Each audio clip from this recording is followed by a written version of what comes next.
Hi guys, this episode was shot at the incredible Rev 17 conference where they are raising funds to get a huge piece of property to house trafficked children. There is no more worthy cause than to save these children. Please click on the QR code and donate to Rev 17. How are you doing? I'm good. I'm very, very good. Thank God. I am so peaceful today. It's wonderful to be around people that really, really are fighting the right battle here, because I feel that here. And I have felt this in this church before. So when I first stepped in this church, last year was the first time I felt it here, and that's what I look for, because I'm going to call churches out this year. Look out. I'm coming after some people that need to go. The role of church is very important to me. So Okay, this is gonna a little tangent on the church topic because you mentioned something. We were having a conversation yesterday, and we're talking about this idea of like 501c's, 508s, the churches that you get, right? And I was making the argument that if you apply to government to get permission, your ceiling is really government. So when COVID happens, they tell you you got to shut your church down, and now you're obeying government. Hence, you're not obeying God. it's like when Christ was on the cross and he said, "No, forgive them, Father. They do not know." Right? So when you have a pastor who wants to wants to be in a church or goes to a church and gets a job taking over a church, that person is a person that doesn't really know about, his expertise is not, the business end of it, the finance end of it. So he really doesn't know what to look for. And when you go into a church, what you want to look for is, has this church taken any kind of resources from the government? So when you become a C3 or C, there are documents you have to sign for the government. Once you sign those documents, that's it. You're in contract with the government. You are signing a contract, whatever that contract might be. Either it could be just like your initials. You have to apply for an entity filing number. Those things are those are documents, those are contracts. You don't need to do that. You can open up a church and worship anywhere you want. You can own the building, you can do whatever you want. It's in the Constitution. It's in the Constitution. That's why people came to this country to be, from tyranny, flying from tyranny, so they don't have to do that anymore. And you can see since the beginning of this country that actually many Protestant denominations came to this country, and they began their own kind of path to their church, their denomination, their type of Christianity, which is funny to me because there's really only one kind of Christianity. Christ, God has never changed. It's the institutions that have, the religious institutions that have changed, and power becomes a problem. Power, money, control. Now that doesn't belong in a church. It's about the people. It's serving. You serve the people, and it's really something that pastors get afraid of. That's I guess my point is, when they go to a church or something, they don't understand that, like, you don't have to do that stuff. You don't have to. You just, it's all about the fear factor, being afraid to not do something, like be different, right? I mean, it's crazy, but that's what happens to people, and they don't know the fact that, the financial end of it, the operational end of it is, and the other thing is, it's not your money. It's not your money. That's what people don't understand. Even C3s that are nonprofits, it's not your money. When people are giving money and donating money, why do people feel that that's their money? Because that's what happens. People lose their mission. They lose the mission. They get their paycheck, and they get gun ho for the mission, but then all of a sudden when money comes in, and it starts to fade, and then they lose the track. Because as a finance compliance auditor, I have gone into an organization. People ask me to do things and kind of evaluate their business, their entity.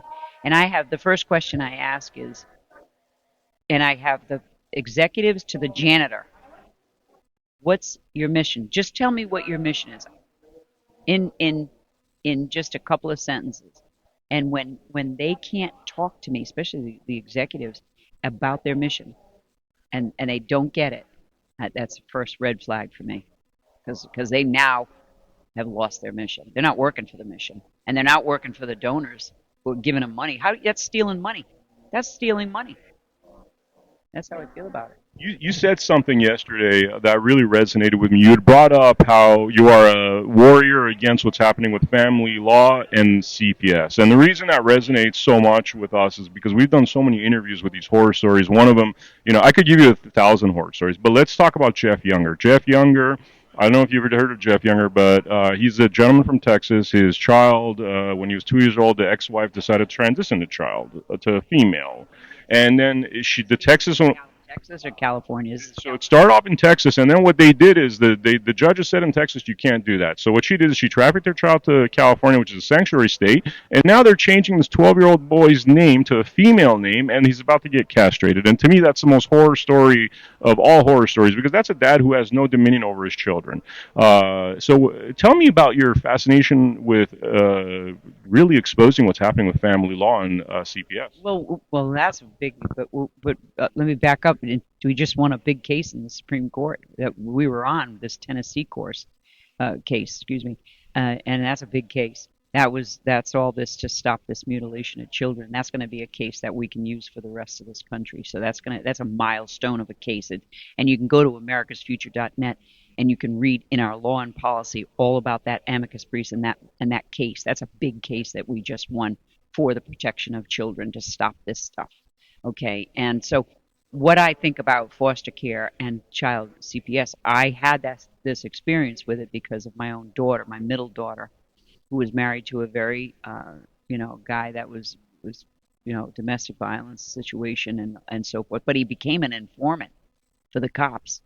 He was still, they caught him stealing, dealing drugs. He had a couple of young girls in the car when they arrested him, and so my daughter was dealing with a lot of stuff. They two little babies, and they he as an informant was allowed the cops let him get his children in family court. She's divorcing him, getting custody of the children.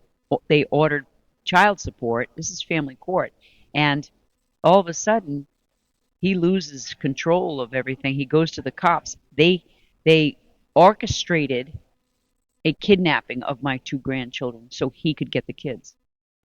That happened. That was a turning point in my life, because I saw this happen, and they set her up where CPS,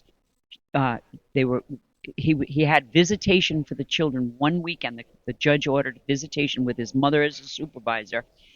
She goes back to pick the kids up on Sunday, dropped off on Friday night, picked up on Sunday, and he's not going to allow the kids to come with the mother. All hell breaks loose. The cops called CPS. They orchestrate the cops for her to bring the kids to the cops because they're going to do a wellness check, and they're telling her that she's going to be protected and the children, everything's fine, and they kidnap the kids right in front of us. CPS shows up with the vans. They took both babies.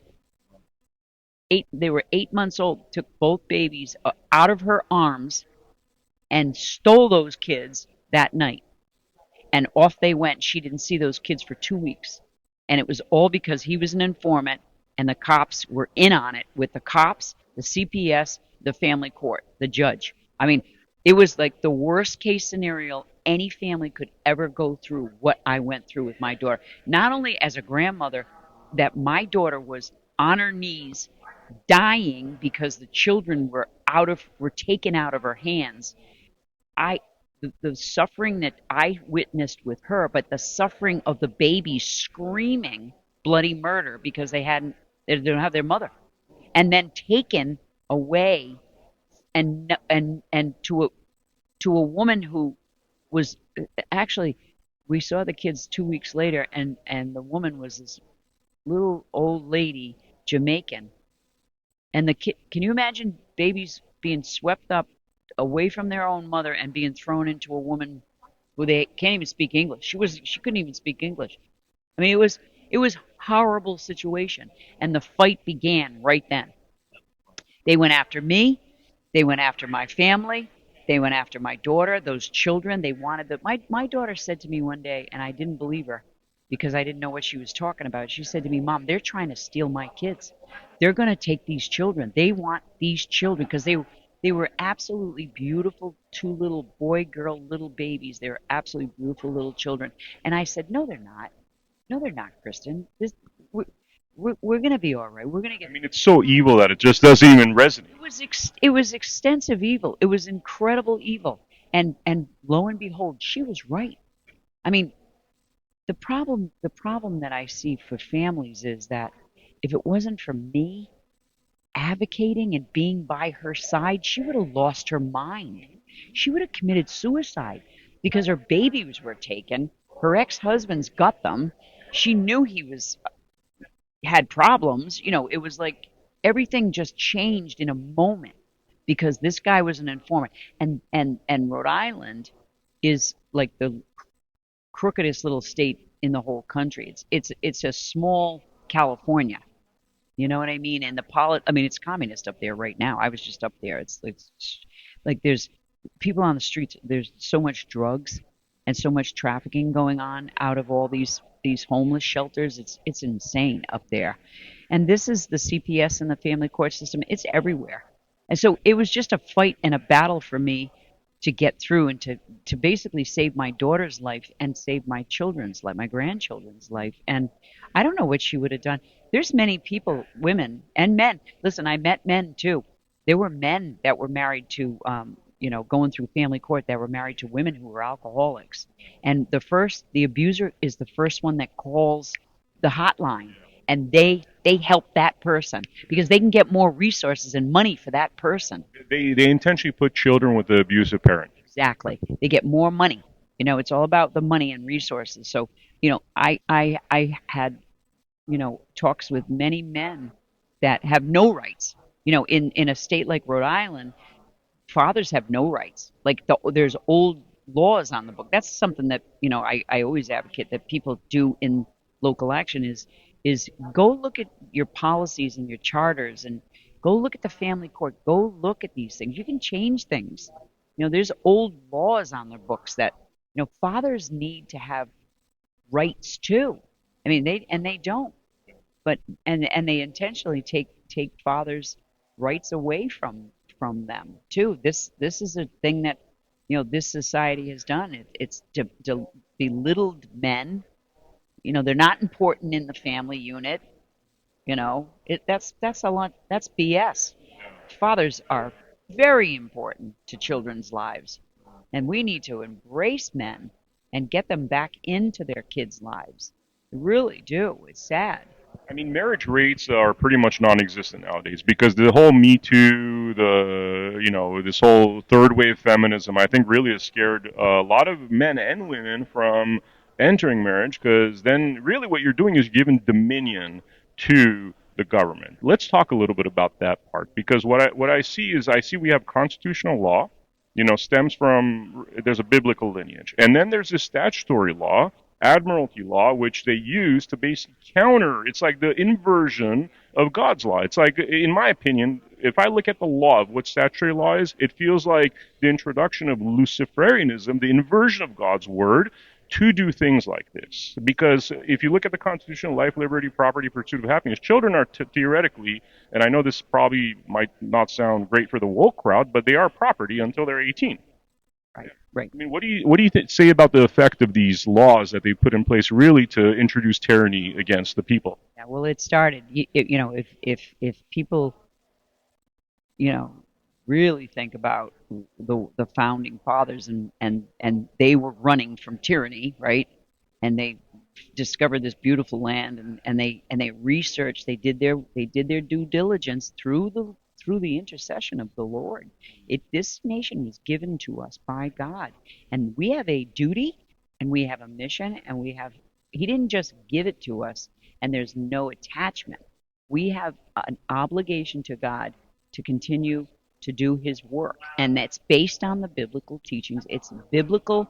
It is a Judeo-Christian given to us by God. The covenant is God. This nation belongs to him, like Jerusalem belongs to God. And that's another thing, we got to understand, like we're living in times that are really, really evil, but really cool. This is a good time to be alive. And when they founded this, they put those documents together for a specific reason, but we have an obligation to understand that the law is biblical. The Ten Commandments, if you just abide by the Ten Commandments, you'll live a great life. You won't have to worry about anything in your life if you abide by the Ten Commandments. And I believe that the British were never going to give us our freedom. So when George Washington won the battle, do you think the British were just going to say, okay, you won, we lost? I love where you're going here. I know where you're going. Nothing. They were never going to, if you think about the British, they were trying to rule the world. They went into every nation, every country, every people, and tried to control them. You can watch Hollywood movies and watch some of the stories. India, Africa, the islands. Look at how many Canada. Okay, so they were trying to be the world rulers, and they were never going to let America become America under our biblical teachings, under the way they were pissed off that we won and we kicked their butt by 3%. Only 3% stood up and won that war, and we beat them because God gave us that. God gave us that divine intercession, and he did that for us. It had to be. He's in control of everything that's going on, and that's what I believe. I believe that the British were never, ever going to turn over and be the good losers, right? The good losers, the poor loser and a good loser, right? Well, they're never. That's why the Federal Reserve in 1913 came into action. What do you think that was? That was their way of swooping in and having control of the monetary and the gold and all this kind of stuff. Everything that the banking system. It's just amazing to me that people don't understand. The British had their hand in this country, and they planned it. The globalists. And the other thing that's funny to me is, all these people that are the globalists, the CCP, all of them, they're all enemies. They're all enemies. Enemies working with enemies. If you just go study that, you'll know that that's never gonna last. They're gonna kill each other. The Democratic Party is eating themselves alive right now. They can't even deal with each other right now because they're all enemies. They're all enemies. You got Marxism in there. You got communism. You got socialism. You got all these isms, right? They're all fighting with each other. They're all going to blast each other. China, what people don't understand about this country is China gets in here, which they already own land. Look at all the land. I saw a map the other day. It was like all this red. And I'm like, wow, what have we done to allow? So Americans are that greedy to let China come in and give them money and buy up our land? Like, whoa, that blows my mind. You can take money from bad guys, and they're going to be the first ones to shoot you when they come in and take you over. You know what I mean? Like Pelosi and all these people that they're taking money from China. Look at the athletes like LeBron. That's a co-op that China came in and started co-opting athletes to groom them to become communists. We have a lot of communists in this country, So, but you're the first ones you're gone. They're not loyal to anybody. They're criminals. They're all in it for the money. They're not in it for a purpose. I mean, let me ask you, what do you think about this idea? So people say, okay, we had the revolution, and then we got invaded by the legal societies of England, and this is what our admiralty law is. This is what our case law system is. It's not constitutional because now we're using case law that contradicts the Constitution and leads to a lot of evil calamities. What do you think about that theory? It's tough. It's really tough because we're seeing that play out right now with the powerful, documents of the separation of powers, which, Trump is trying to do these EOs and executive orders, and turn this progressive liberalism, all this communist to kind of policies that have been created, and they're smart enough for the other side. They've been using the court system for a long time, and what you're saying is exactly right, because and people always say that, like my brother's case, like the persecution of General Flynn, like they tie people up in courts, and that's what they're doing with Trump. Everything he's doing in an EO and is his right as the executor of this country, executor in chief of command. He's the president. He has the right to do this separate. He in fact, the lowest control is the judicial system. They have the less control of all the branches of government. If a case is resolved in the Supreme Court, the president has the right to say, "Okay, good job, but nah, I'm not going to follow it." That those are kinds of things that are going on, and you know, President Trump needs good people around him to fight this stuff. But this is what they do. They have been tying people up. Look at the J6ers. Look at all the pro-life people. Look at all the people that have been used in that system and just lost money, lost their livelihood, lost everything, and then they rip their whole families apart. This stuff is very evil.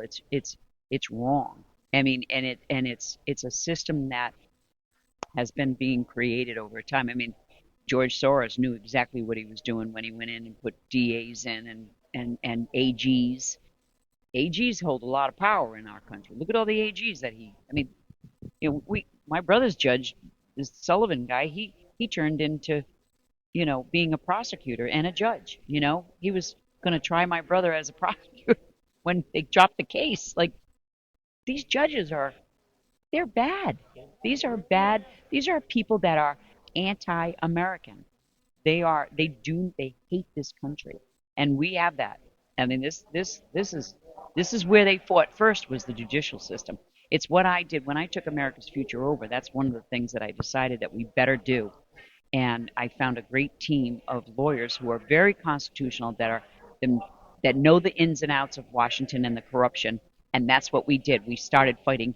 We have filed over 112 cases, amicus briefs. We've won some big cases, and we don't just hit one certain kind of case. We hit the best ones. The First Amendments, we just won a Second Amendment case out here in California, where they were trying to take people, saying that you couldn't buy only one gun a month. We just won that case. They can buy whatever. Second Amendment right. You can buy whatever you do, any amount of guns. That's what they were trying to do. They were just trying to tell people that they can only buy one gun a month. That's bullshit. Excuse me. Mary, I've been seeing you talk at Mar-a-Lago at the America's Future event. I mean, I'm very impressed. You're such a powerhouse, and you come from such an incredible family. Your brothers. I mean, could you tell me a personal question? What defined you growing up? Tell me a little bit about what sculpted you into the person you are. And you have two brothers that are generals. I mean, your parents. Tell me about what was happening there, where you have such an amazing group of people and courageous and brave. Well, I really have to say that my parents were wonderful people. They were loyal and in love with each other, and they knew that, and they were great friends, and they loved us. They loved having all these children. There 9 kids. My mother and father were just a good We lucked out.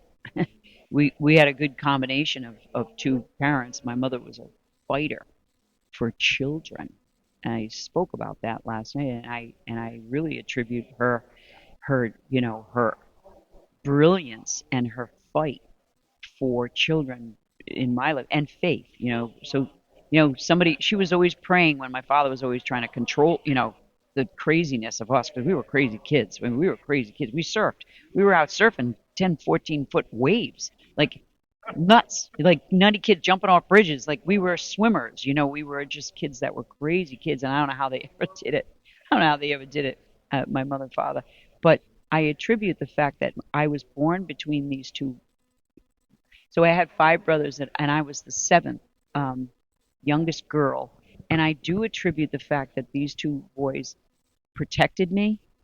They watched over me. They were good, good. My father was a good man. He was a gentleman. And they are gentlemen, and they were really good to me.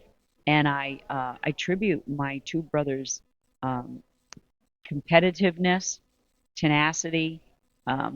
They were two guys that were, the older brother was Michael, General Flynn. He was the guy that was watching out over me, and the younger one was the one I was competing with and driving him nuts. And he's another general. Like I watched them and I learned from them, and they just treated me like a little girl should be treated by their brothers. I mean, they took good care of me, and they were gentlemen, and they were always including me, and I was always able to, you know, keep them from killing each other because they were so competitive, and they were like playing army all the time, and it was like I'd have to call in my father and say, "Dad, just stop it," because it would get like, we're all like intense kids, all of us. We all have this fight in us, and it comes from our parents. It comes from a good combination of faith, family, and freedom, loving this country. And my father was master sergeant, 20 years in the army, so we grew up in a military uh,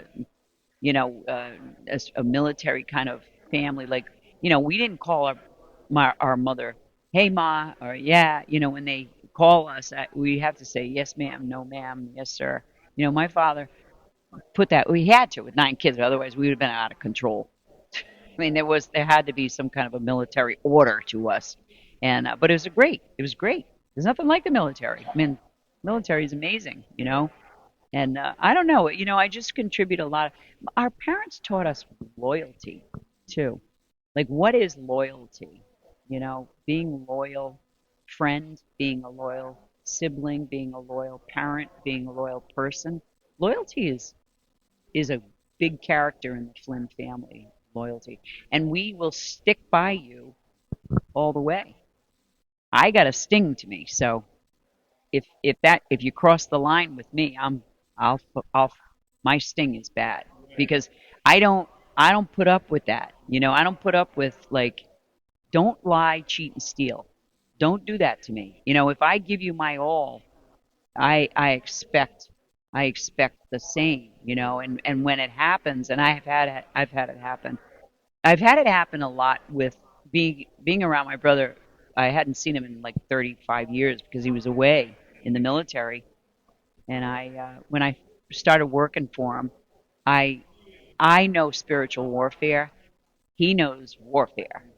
So the soldier doesn't necessarily know spiritual warfare, and regular warfare is different.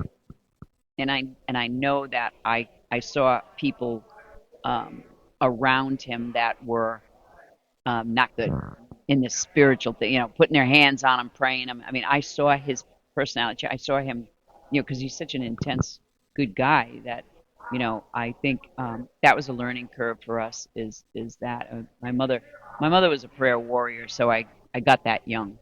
But I mean, people take advantage of my brother, and I don't want to see that happen.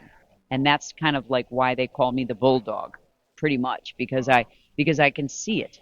I can see people that aren't being honest, and they're not being truthful. And we got a lot of that today. We got a lot of infiltration. We got a lot of enemy around us. You know, I got to ask you about your mom. You were saying that she had 9 kids and she would run around Congress berating congressional members. I love it. It's amazing. she ran for Senate. She ran for against a senator, big time guy who was in forever, just like we see today. He was a career politician.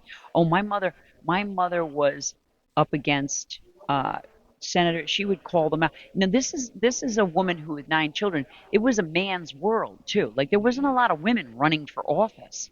So my mother was running for office, and she could have run on her educate. Like my mother was highly educated. Like she was no joke. Like she had an economics degree. She was a school teacher. She was, all these things. But she chose the pro-life platform for a reason, because she knew Planned Parenthood. She knew the feminist movement was going to ruin this country, and that's what she was doing. And she was also calling out the Democratic Party, who one time were conservative, pro-life Christians. That was the JFK. My parents were Democrats, and that's what they were. And so that changed. That was changing when she was doing this. They were Catholics going to church, but they were for abortion. Like that's crazy. So she was constantly fighting. She was fighting the churches too, the priests. I remember she used to have a parade, that she would have a right to life parade where she would get all the families and the kids and everything. We'd walk 10 miles around the Ocean Drive, and we raised money for the pro life movement. And we would use one of the churches, and I remember specifically one of the priests that we asked if we could use as a spot. We start there at the walk and use the rectory, and he put us out on the streets. He wouldn't let my mother even use the bathrooms in the church to run this pro life walk. Right to life. It was a walk, and he literally made my mother and her crew outside. Never let them use the church. Now imagine that. It seems very COVID-like. It seems like there's a cut from the same cloth as some of these, COVID individuals that wanted to shut down the churches and stuff. So I was in the Catholic Church, working in the Catholic Church, and I saw the Vatican. I used to get directives as a finance director for the Catholic, in Diocese of Providence. I used to get directives, and so I knew the directives were coming from the Vatican, and the directives, I knew something was going to happen, because they were giving us, all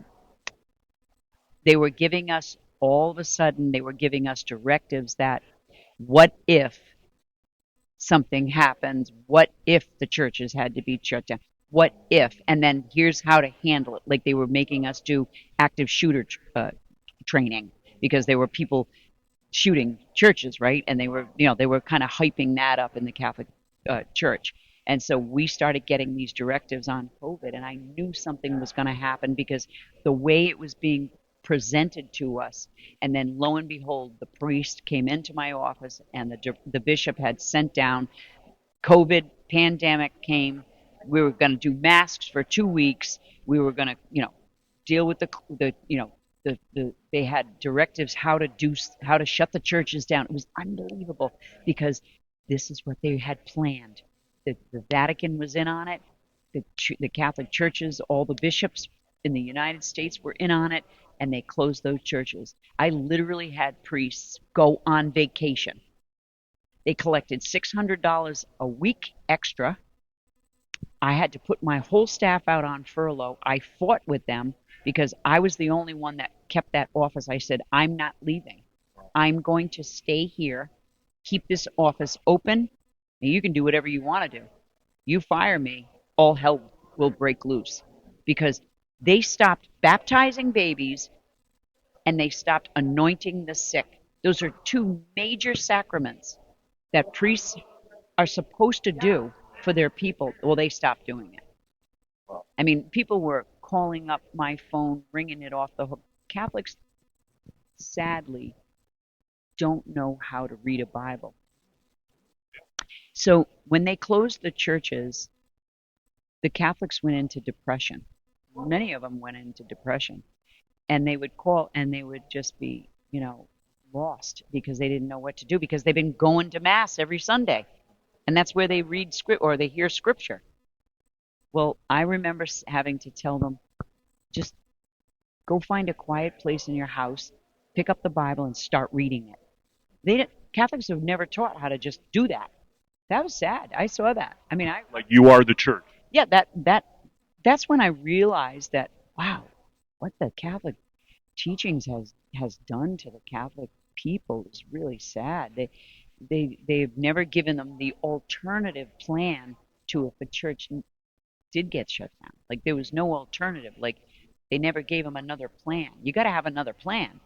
I mean, we can say our prayers in our head. We could be enslaved or locked up, and we can still be praying to God in our hands. Yeah, I mean our heads, and that's something that Catholics don't understand. They're lost without the Mass, without going to church every Sunday, and they're participating, and they're not really participating. I mean, there's many Catholics that don't participate. They go because it's like routine, and it's like something they. It's really sad.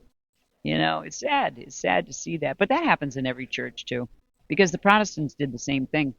The Protestants did the same thing. They closed the churches too. When you're talking about how the Vatican was sending out these notices about what is to come, I started thinking about your brother's book, Fifth Generation Warfare. It seems like that's part of the fifth generation warfare. They're getting them used to tyranny. That's right. That's right. That's Crazy, crazy. I would love to hear what you got coming up with CPS and family law. Yeah. well, we have. I have. So I'm a builder of teams. Okay, and I've got some teams, and these teams are working on, so I've got a whistleblower program, right? And I worked very close with Tara Rodez and Aaron Stevenson and some other gals and another couple of guys that I actually got to meet a couple of really good whistleblowers out of the IRS too. So, these are important people. These are people that people don't understand in this country that sacrificed everything, that did the right thing. When they saw it, they reported it, and they did the right thing. And so those people are kind of people that I'm hoping that I can.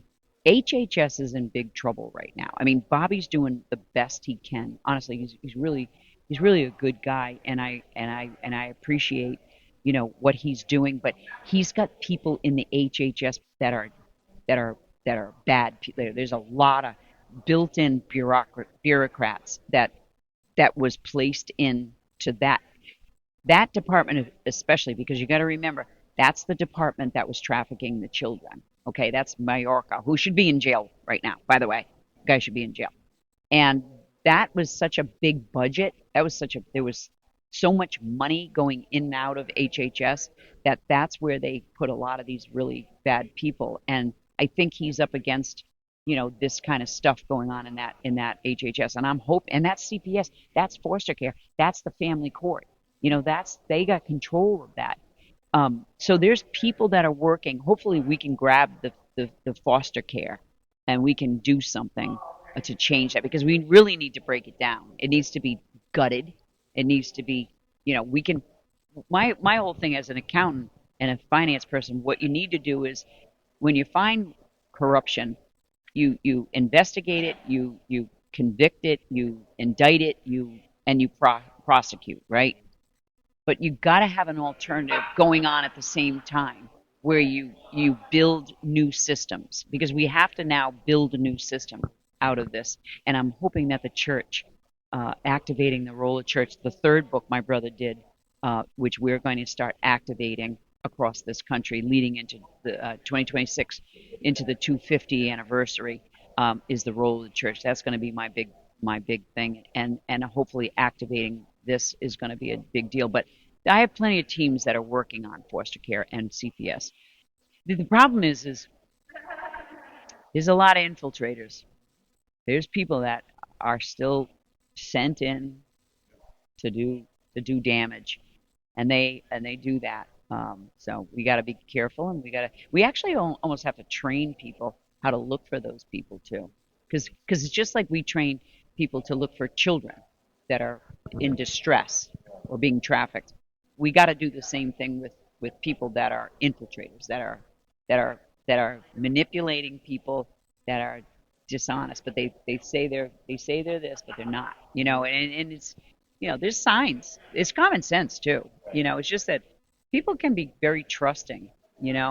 And we can't be so Catholics, Christians, all Christians in the time of history were built for battle. We don't have to be so nice. Okay, we've been too nice. And so, as far as foster care, I'd like to see churches take a role. I'd like to see it scrapped the way it is now, but I'd like to see churches and I'd like to see communities take participate in the health of children. I'd like to see more families get involved with taking children.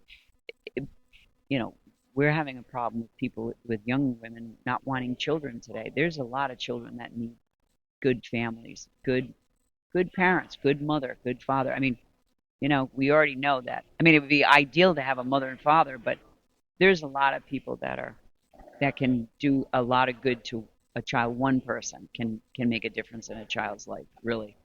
Last question: is abolishing CPS family courts, is that the ultimate goal? What is, if you could miracle, if you could pull a miracle right now and say this is what's going to solve this issue and rid us of this cancer, what would that be?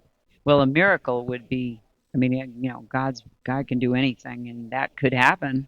It could happen. I believe it could happen. Um, I said this last night.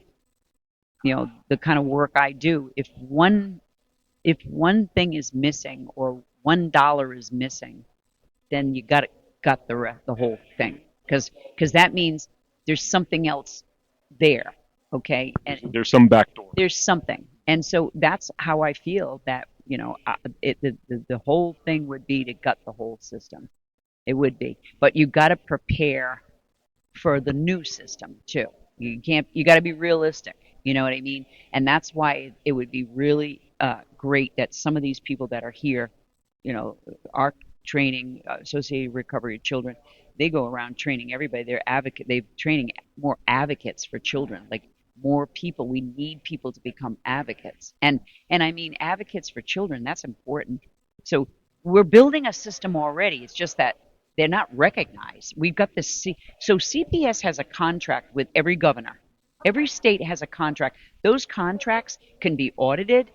The system can be audited, and they should be never renewing those contracts. If one child dies, then the whole system, then get rid of them. There should be no contracts being done. I got to mention this. So we're doing a research on these foster care homes in LA. One of them was shut down. I think they're getting something like $70 million a year from the government. It was shut down because 40 sexual assaults on children. Like, it's just crazy. I mean, That's right. And so why has that been happening? Every year there's a contract. Why is a governor, a Democrat or Republican, why is it that they are allowing one death in their system?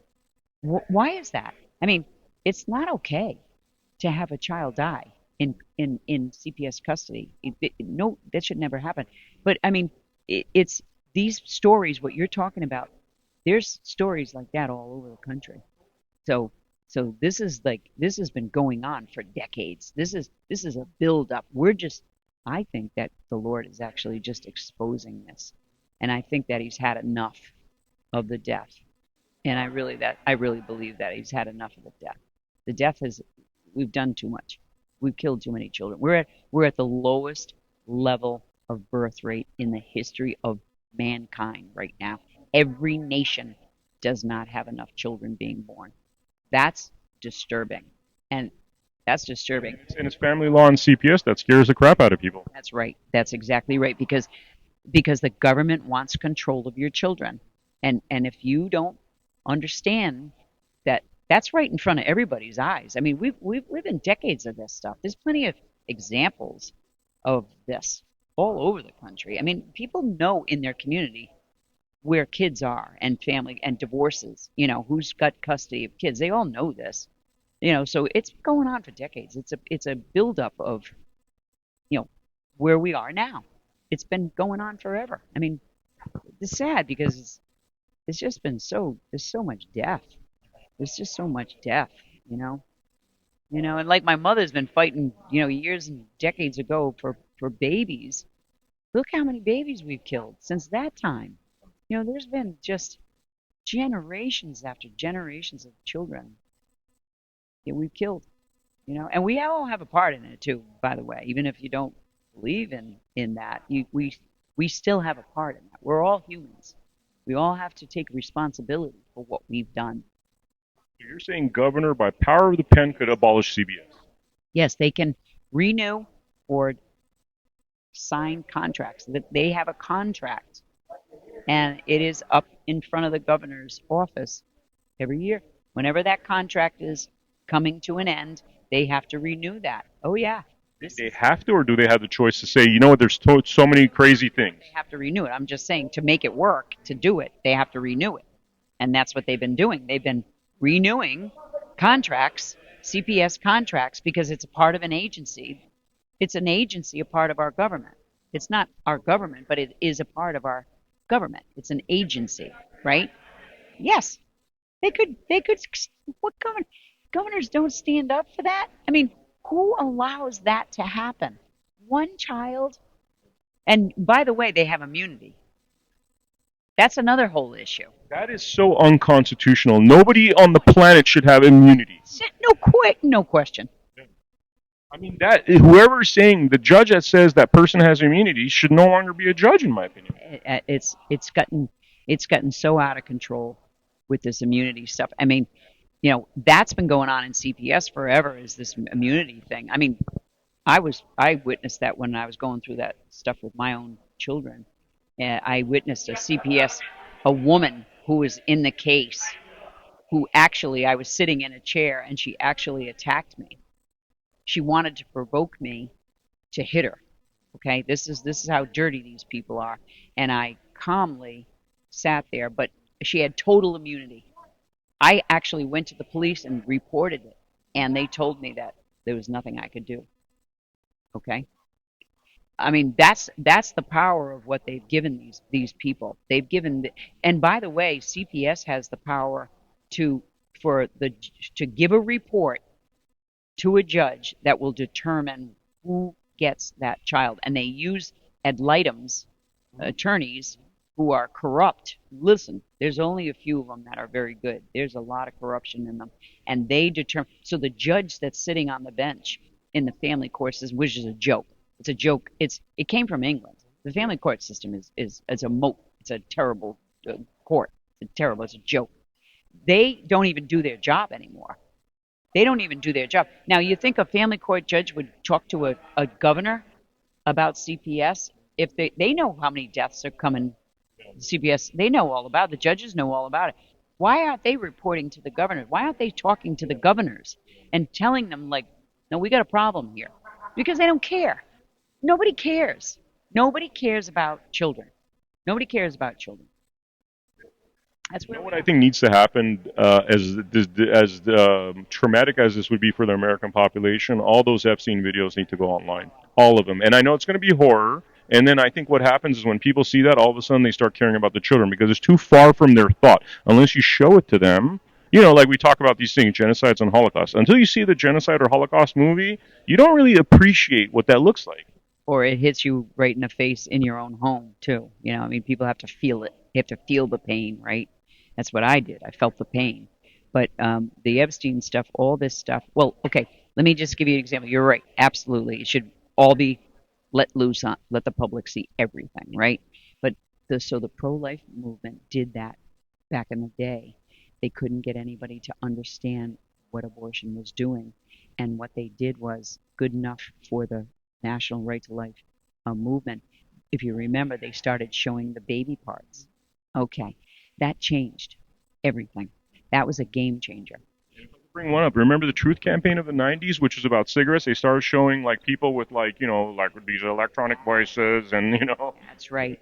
That's right. And that's what the gory part of it needs to be. It does need to be shown. And this Epstein stuff and the Diddy stuff, all of it needs to come all out, and the public needs to understand, and they need to know who it is and what they've been doing. It needs to be transparent. Transparency. And it's going to come. Believe me, I know the Lord's going to do it. I know. It's just a matter of, you know, it's just a matter of like we need law enforcement to get trained. We need leaders to be trained. We need corporate business people to be trained. They need to be trained on this stuff because they don't know. Like I said last night, the law enforcement's about 6 years behind criminals, and criminals are infiltrating all the time. They're here. They're probably listening to some of the stuff that some of these guys are doing because they have to know what the good guys are doing so they can beat us. They got to know. They got to stay one step ahead of us so they can do their criminal behavior. So they can steal kids and do whatever they do. That's the way criminals are. They're constantly trying to find out what we're doing.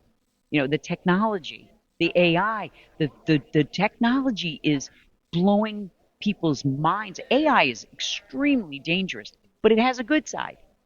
But it's very dangerous to families right now. It's extremely damaging to families right now because the AI is being used. Kids are sending pictures of themselves. They can manipulate a picture that makes it look like a girl who's dressed is naked.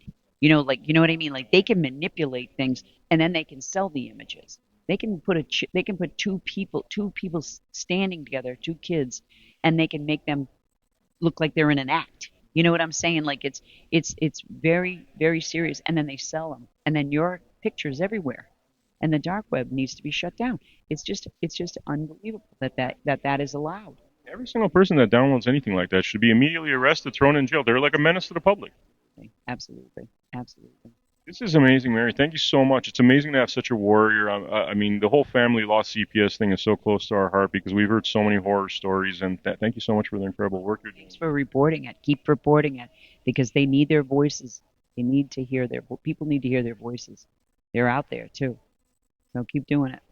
Thank you so much, viewers, and I'll see you all on the next episode. Thank you.